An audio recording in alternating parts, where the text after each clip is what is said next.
You're listening to the AZREIA Show. If you're looking for quality real estate investing information that you can trust, you've found it. Stay tuned and join the tens of thousands of members that have already benefited from AZREIA, your home for education, market information, support, and networking opportunities that will advance your real estate investing career. Welcome to today's episode of the AZREIA Show. I'm your host, Marcus Maloney, and we have our co-host and executive director, Mike Del Prete. Hello. And today we're going to be sharing our interest on Section 8 with Joe O'Brien, who is a resident expert. So how are you today, Hey, Joe? how you guys doing? Thanks for having me. Appreciate it. Excellent, excellent. So I want to talk about some of the myths and perceptions, that go along with Section 8, Yeah. right? Some investors say, yes, Section 8 is a positive. Some say, no, Section 8 isn't. What say you? Okay. Well, first of all, I'm Joe O'Brien. I've been a landlord here in Phoenix for over 20 years. I operate over 25 doors by myself. I self-manage, and the majority of them, yes, are Section 8. So I am a big HCV voucher fan. I enjoy the clientele, and one of the main reasons I really, really like it is because of the guaranteed rent factor. But there are some stigmas with it. There are stigmas of, hey, they're going to trash your house, or hey, you're not going to be able to get a full security deposit back, or hey, the clientele is not so good. And there's a little bit of truth in all of it, but then there's also a lot of myths. Okay.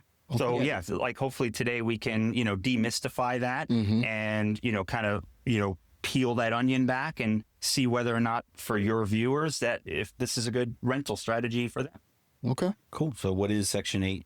So Section 8 is the HCV voucher program, and it's funded by the Department of HUD, which is obviously a federal government program, and the money then flows down into the different cities. And it is for lower income tenants who would utterly be homeless without this program. So it gives them an opportunity to get into housing and units that are safe, so then we don't have kids and moms living in cars. Okay. How difficult or easy is it for a landlord to convert or get approved to provide Section 8 housing? It is not as hard as you think. If you can pass an FHA inspection, you can pass a Section 8 inspection. It is pretty much streamlined. If you follow the FHA guidelines on smoke detectors and carbon monoxide, self-closing doors from the garage to the living room. If you have a garage door opener on the unit, it has to have a system reverse if it hits a little bit of resistance. Simple things, GFIs in the bathroom and in the kitchens, just standard code stuff. Standard. Yeah. Right. Nothing. Yeah, that's one of the stereotypes you get. Oh, the city wants me to do so much different. It's nothing. It's nothing. It's like keeping your place safe. It's safe, affordable, clean. Yeah. I mean, They don't want mold. They don't want leaks. They don't want electrical wires. They don't want, exposed wiring. They don't want trip hazards. They want the carpet tight. It's simple things. So the city, they get these vouchers now. What's the landscape in Phoenix look like for the voucher? There's a huge waiting list in Phoenix. There's about a 40,000 person waiting list in Phoenix, and most people in Phoenix are on a waiting list for about 2 to 5 years. So there's a huge demand. Do you think people are nervous to lose their voucher? Absolutely. People are very, very nervous to lose their vouchers. So do you think they're going to be bad tenants? I do believe that there are some bad tenants, but most tenants are pretty good. It also comes down to the landlord or the property manager. It's all about your system. If your systems are, you can control that variable. Yeah. And I was just going to say, as a landlord, it's always your tenant is your client, right? Yep. So it's customer service. It is. Normally the way you treat your tenant is the mutual respect that tenant will give back to you. Yep. It's not always the case, but if you're going in with, a bad perception, then that's sometimes what you get in return. Yeah. Yeah. I'll give you a little golden nugget of what I do, because people ask me all the time, like, oh my God, how do you manage 25 doors? I actually put it on my Google Calendar when I'm going into certain units, and I let the tenants know ahead of time, and I literally change the air filters for them. So that's one way that me or my team can get eyes on the property. So they know that we're coming in and we're just doing that general maintenance. And then we're asking, hey, how's everybody? What's going on? And again, you be that customer service advocate, and you just ask, like, hey, how's everything going? How are they doing in school? Fist pump to the kids, blah, blah, blah, and then everything gets lighter. In the beginning, when you first put a new tenant in, they're a little bit hesitant, like, hey, why is this guy all up in my face? Yeah. But then over time, you get to look at your property. You get to see what the condition is. So that would be one of my strategies that I teach. And I would tell people to do, if you're going to do this on a scale that I do, is to set that system up. And another thing, to go back one step, though, it's like, you're qualifying these people just like any other tenant. Yes, so it's ultimately your responsibility if they're a fit for you or not from the beginning. Yep. Is there a difference? No, there's no true. That is true. You're allowed to screen the tenant through any avenue that you want. I mean, I know AZREIA here uses Rent Perfect. I use Rent Perfect.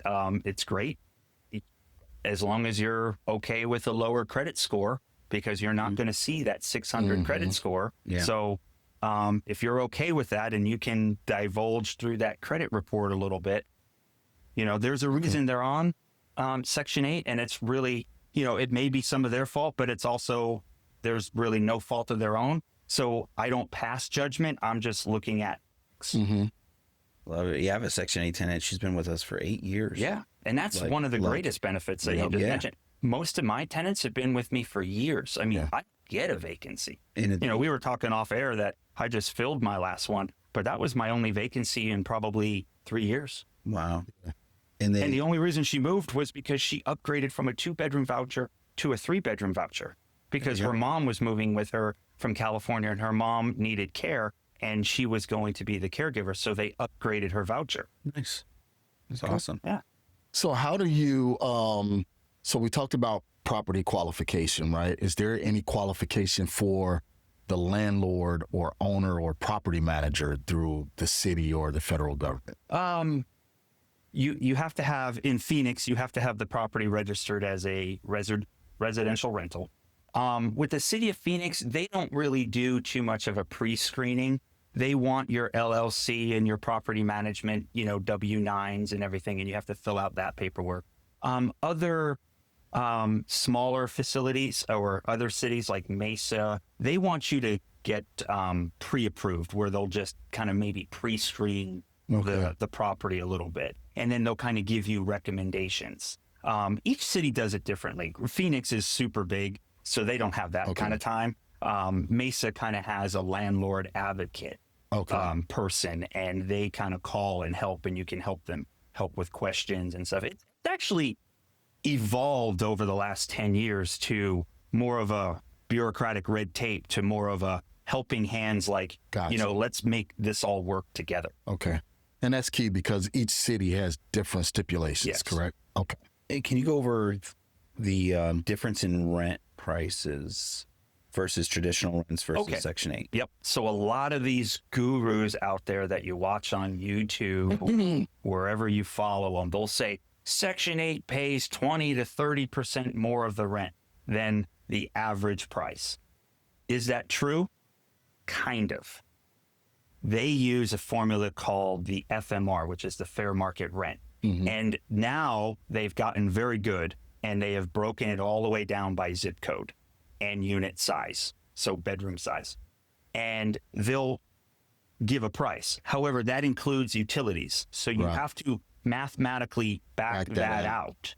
However, where the gurus will trick you into buying their $5,000 course, and trust me, I've bought it just for fun, just to see how it goes, is they'll tell you that they can get the above market rents. When you do submit the RAFTA packet, which is the Section 8 packet for approval, you do have to put rental comps on there. So if you can't prove that rental comp, they're going to come back and prove it for you. Gotcha. So let's go backwards. So it's kind of like an appraisal. I learned that the hard way. Well, Yeah. one, you can't, and where I got caught on that was I was marketing the property at like $1,000. This was years ago, and then Section 8 was like, he could have got like it was 1,200 or something like that. I was like, so I upped it, and they were like, nah, man, you got to market it at 1,200. Yep. So then that potentially you risk losing traditional tenants because you're out way above market. You're just looking for that.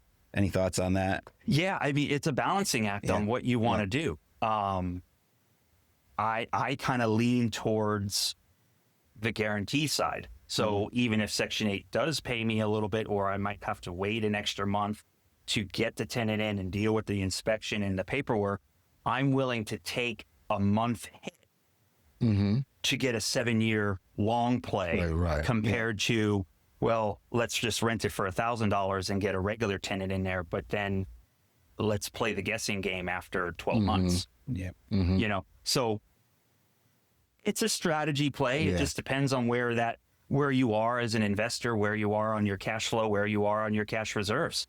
Yep. You know, so there's strategy to it. Do you know the rental prices right now per bedroom? Oh yeah, I have them What dialed are, in. in the Phoenix? Phoenix, I have them dialed in. Yeah. What are they? 3-bedroom house in Phoenix in zip code zone 1, and they're broken down on their housing website. $2,519 for a 3-bedroom. Wow. 3-bedroom unit. That includes the utilities, though. So they're assuming water. That's another point.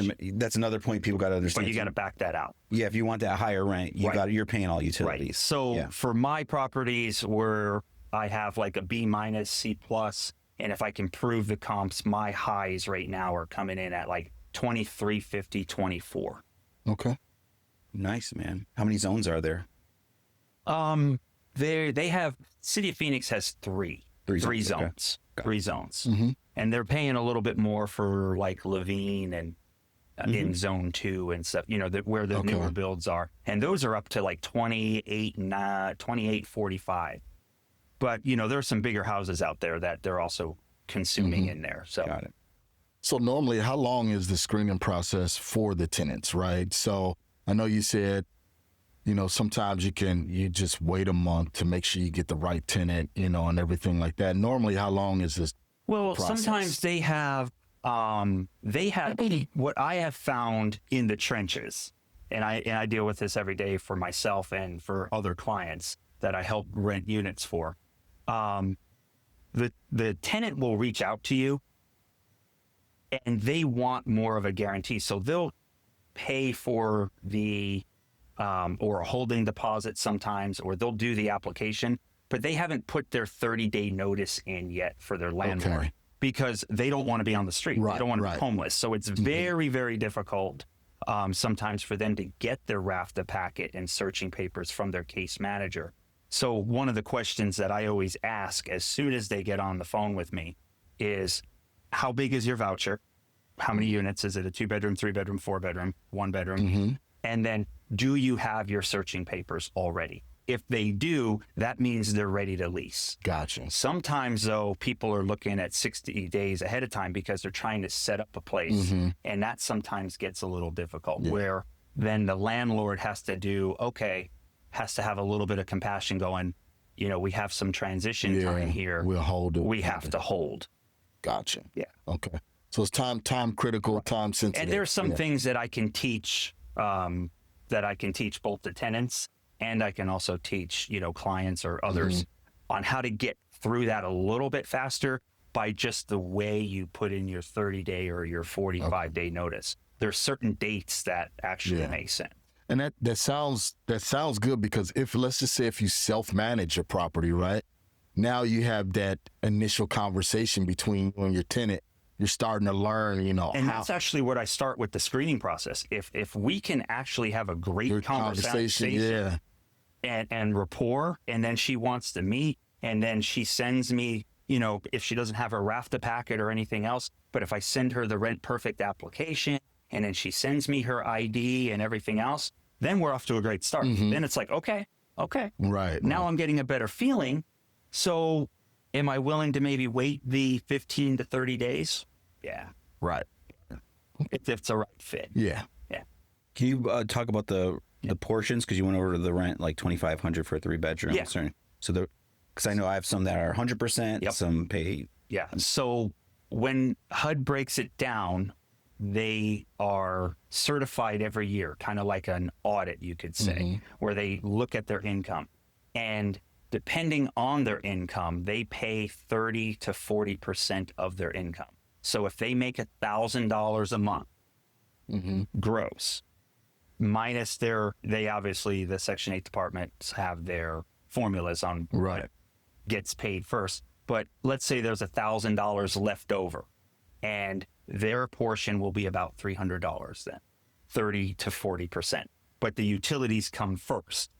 So that's where, if you don't want to pay for the utilities, I recommend most landlords don't pay for the tenants' utilities. The utilities get paid first, and then the portion of the rent gets paid. So it's at 30 to 40%, depending on their income level. Yeah, I would suggest not paying for utilities. I would suggest that. Because you can't regulate that. You can't regulate that, and you can't control the thermostat or the water meters and stuff. Now, some of the bigger apartments and the multi-units are getting into single, rub and just charging a blanket flat rub, fee a flat across, fee rub. yeah. And that's okay. And as long as you put that on the paperwork, and there's errors for that. And if you just do that, then the case managers know, okay, this is what they're doing, and they adjust the number accordingly. Okay. 2 questions. Yeah. Well, one, I got quite a few 1-bedroom studio types. Yeah. What window units?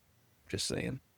Okay. I don't worry about the utility bill. Don't worry. Right. And works that's out okay. perfect. That's We a have to have factor. so many per square footage. Right.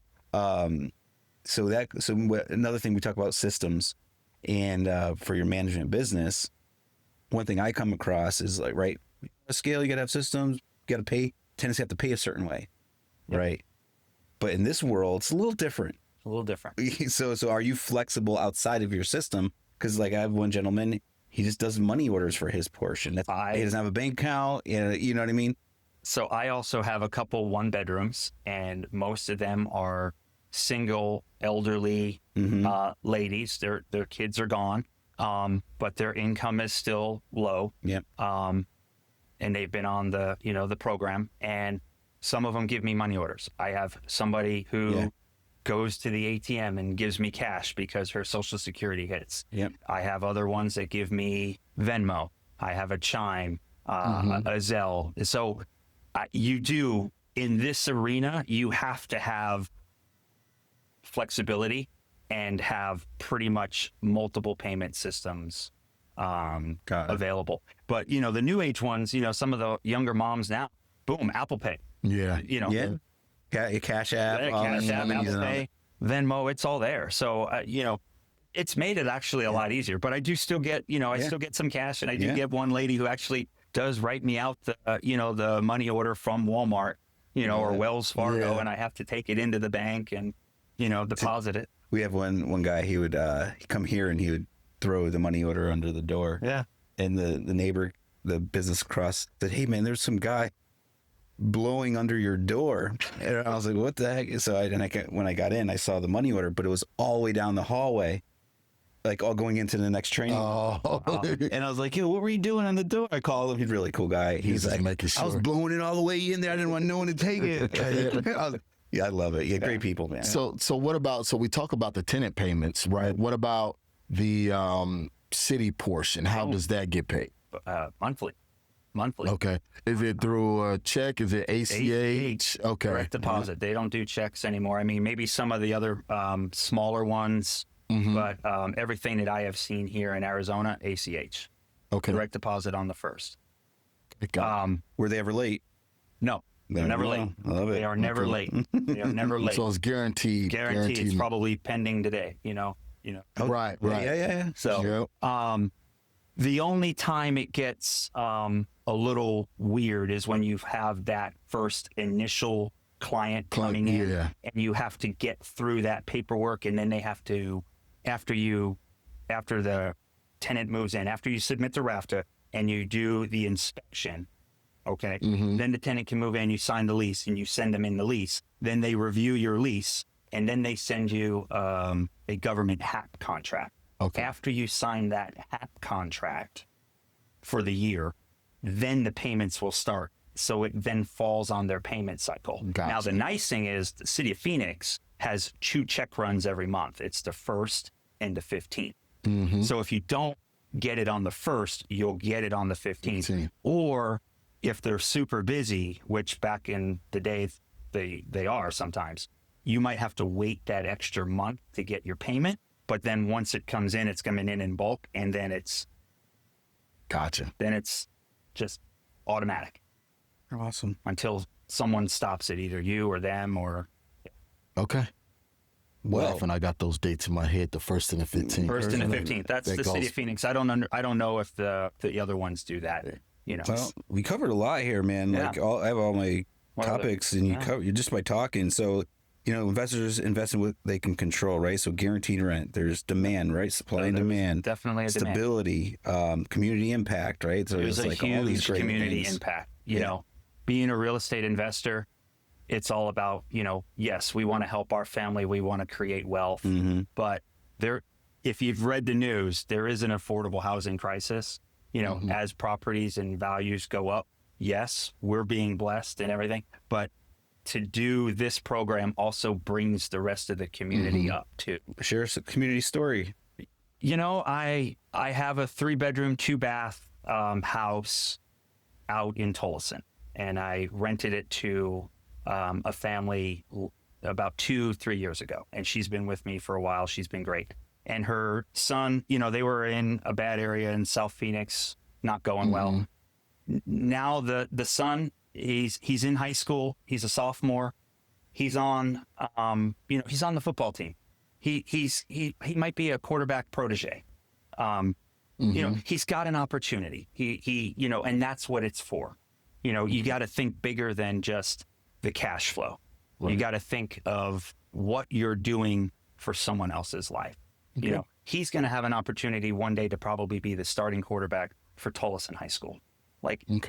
That's a great opportunity. Right. Awesome. Yeah. What about some of the myths, right, that we need to debunk about, right? They're going to come in and they're going to trash your place. And how do, if damages happen, how do you get recompense or repayment, things like that? I mean, you got to collect, you got to try to collect as much as you can on the security deposit, but really having that system in place where you're going in every other month or every month. And I use the air filter excuse. And I know there's landlords out there that say, hey, you need to change the air filter and we'll charge you. And, there's a whole money making system on that for the retail landlords that do that. And it's fine. But I take that as the opportunity to go in with myself and my team, where we then get to put eyes on the property. And that is if you have that system, those are avoidable. But Joe, okay, you came in and they tore up, a broken window or whatever. Do you report that to the city? You can report that to the city. You can have them come out and do an inspection on the tenant. And if the tenant then fails, you then have the opportunity to, break the lease and give them their notice and issue them their searching papers, and they have to leave. Gotcha. That's a good question. So I haven't dealt with it with Section 8, but I've had like Home Inc. and other subsidized programs. Do you do any of those? I don't really do any of those. Yeah, but like Home Inc., they'll reimburse you. Yes, they will. Yeah. So that's why I was asking, because some places Home Inc. do, actually will. I do have a don't. buddy who does big on Home Inc. And they do reimburse for that. You might have a little bit more turn. Yeah, a little bit more turn and, a lot more paperwork and finagling and red tape. So, yeah. The air filter thing, that's good. That's one of my little tricks. Yeah, that's my little trick. And it's systems. If you're going to be profitable, you have to have a system. Like, our best flippers out there, our best fix and flip guys, they're good. We know who they are. They've been here on the show. they have their systems in place. They have secured their back end with their suppliers, and they're doing their countertops with the same guy. They're doing their cabinets, their flooring. It's, it's bulk. These guys are a machine. You need to turn your rental portfolio into that same system, because as you're going to go vertical, you need to make sure that those steps are secured.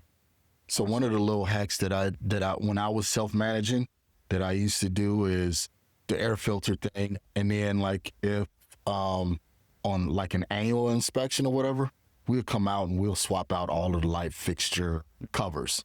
What are they? They're $1. Yep. You may have 30 of them. $30. Come in. Hey, we just want to update your light fixture covers, and they, okay, they really take care of the place. And psychologically, it lets them know, hey, we want you to take care of the place. Yeah. And I'm pretty automatic about it. I'd like to use the same ceiling fans, the same light bulbs, and the same light fixtures pretty much in my whole in all of my properties, to where then I can have that in bulk, and then I can actually keep that in an area of the house. So if there are light bulbs that are out, when we are going in and doing those inspections, that light bulb's out. Oh, here you go. It's up here on the top of this, Okay. It's in here. Remember, I kept those in the linen closet, Yeah. Same with smoke detectors and stuff like that. The smoke detectors. Do you notice a difference from tenants coming in from apartments going into a house? Yes, they are extremely more grateful. Yep. And that is one of my niches. Okay. So don't give away all my secrets.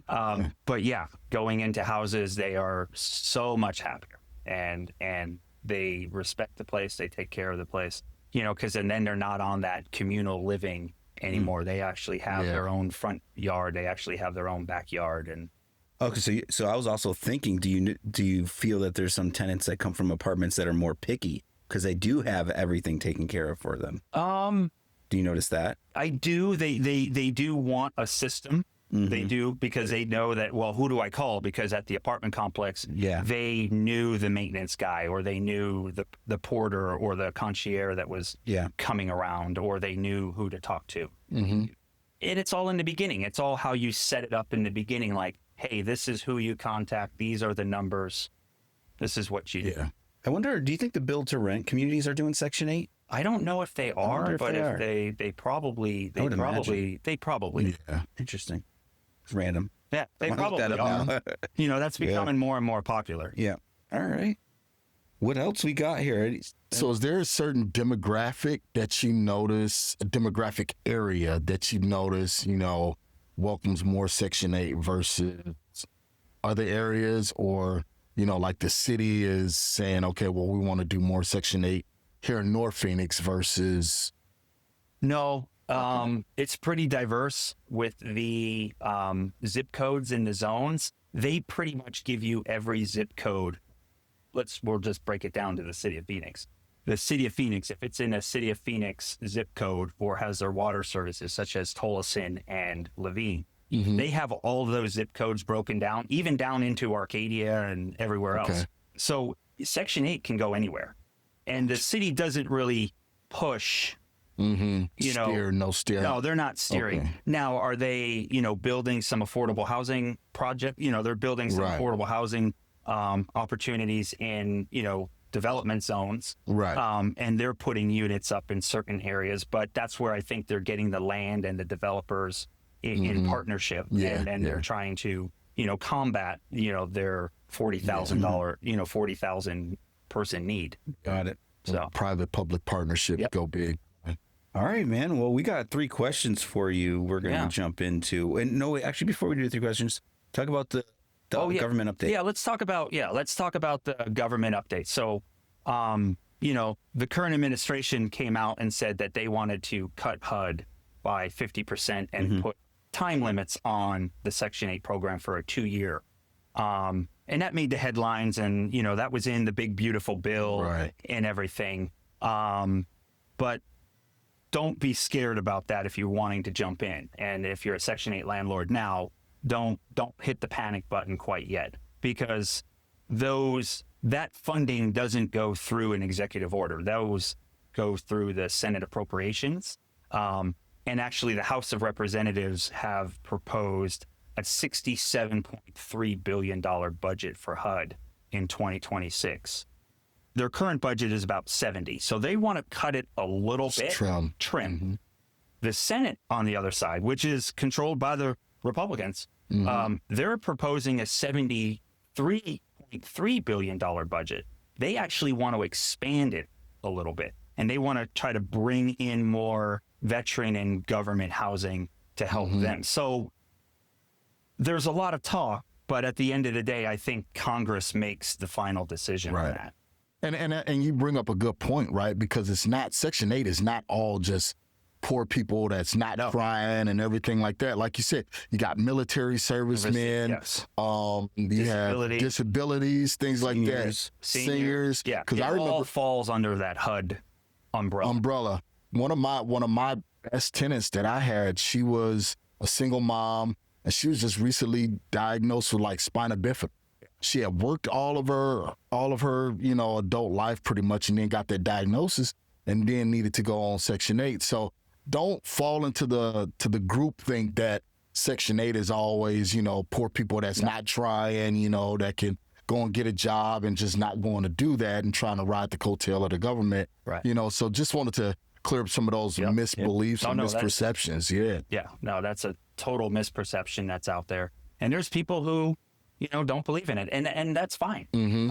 But you just have to then have your eyes open to it's more than just that. Right. So with like COVID happening, right? Never missed a rent check during COVID. Correct. But you still in your head like, whoa, what's going to happen? Now you said with the new bill, right? Yeah. There's all these different stories about what's going to happen, right? So even protected during a government shutdown. Yeah. That's what I mean. Still run. Well, but my question is like, what are some backup plans you may have ran through your head? Oh, my backup plan? Like worst case, like, if the bill did this, if COVID did this, like, what were things that run through your head to protect yourself? Yeah, I would just continue to market because they were talking about an on and off cycle. So I would try to catch the on cycles and really know where my off cycles are for my tenants and just try to, play that way, or, just do a different strategy where I would do maybe more of a lease option or something like that, Okay. Yeah, it's very important to have the right information. So thanks for that update. Cool, man. We got 3 questions for you. Sure. Yep. Are you ready to answer? Marcus, how will you do number 1? I'll do number 2. And you do number 3. How important was surrounding yourself with other investors help improve your success? That is probably the best thing that you can do, either as a new investor or a seasoned investor. If you surround yourself with the people who are doing it with you, or if you want to learn how to do this and the success rate goes up tremendously, because just by the stories that you'll hear or the little tidbits will save you thousands of dollars, and it'll save you hours of time. Biggest setback and biggest accomplishment. Biggest set. Probably one of the deals that I didn't buy because the numbers really weren't there at the time, and I hesitated and I let fear get in me, and I let that opportunity go by. And you look at it and you saw someone else take it and you follow it. Those one nights and that you can't sleep and you go check MLS and you go check it and you're like, oh no, that's probably I was right. I was right. I knew it. My gut told me.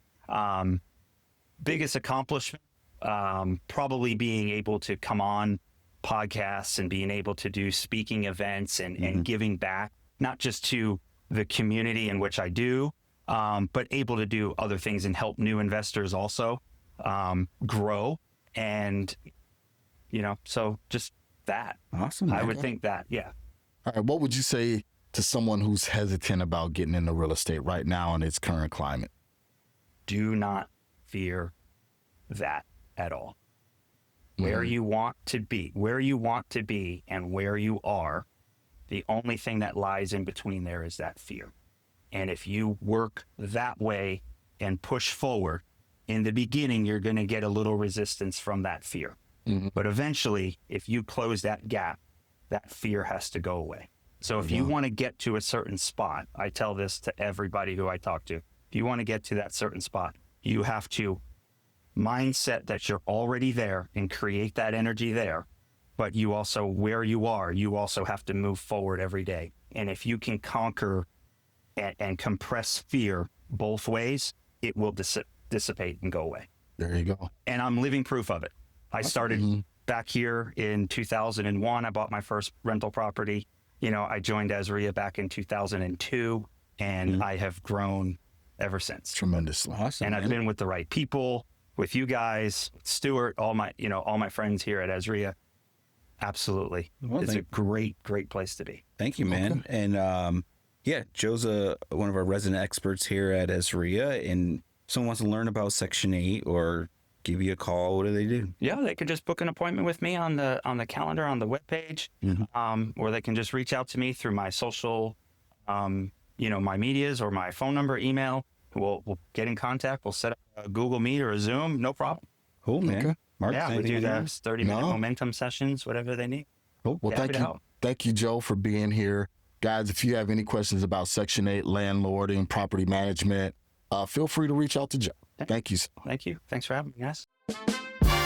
Passive, really, I think this massive. Stable cash flow, lavish. Border finance for the masses. This 14% in manufactured housing. Really, all the deals I be doing is kinda hard to keep on counting. Not really. 10% for the year. It's clear this the new way.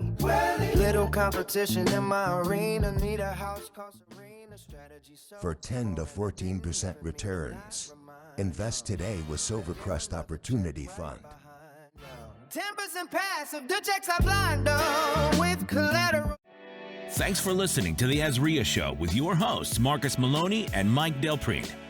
We hope you enjoyed this episode. If you found this information valuable, head over to AZREIA.org and learn more about our community.